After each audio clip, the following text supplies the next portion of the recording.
আমরা সব সময় চিন্তা করি আমাদের জাগতিক, আমাদের এই চারপাশের এবং দুনিয়াবি জিনিসকে লক্ষ্য করে আমরা আমাদের চিন্তা চেতনা, মানে আমাদের চারপাশ এবং হচ্ছে দুনিয়া রিলেটেড চিন্তা চেতনা দিয়ে আমরা কি করি, আল্লাহ সুবহানাহু ওয়া তাআলার গায়েবকে, আল্লাহ সুবহানাহু ওয়া তাআলার অলৌকিকতাকে আমরা কি করি, চিন্তা করি। জান্নাতকে চিন্তা করি কিভাবে? দুনিয়াতে একদম সর্বোচ্চ সুখের স্থান দিয়ে জান্নাতকে মাফিক। আপনার ব্রেনে আসবে জান্নাত কিরকম।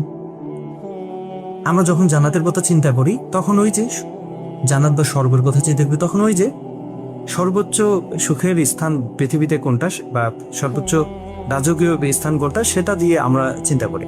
এরপরে জাহান্নামের কথা চিন্তা করলে তখন একদম নিকৃষ্ট শাস্তি কোনটা পৃথিবীতে সেটা দিয়ে আমরা চিন্তা করি। চিনা আপনার চিন্তা চেতনার মধ্যে লিমিটেশন আছে। আপনি ধরেন 1000টা হাঁস দেখলেন, এখন এই 1000টা হাঁস সাদা কালারের, আপনার এখন 1001 নম্বর হাঁস আছে অন্য কোনো গ্রহে বা অন্য কোথাও। এখন আপনি চিন্তা করবেন কি জানেন?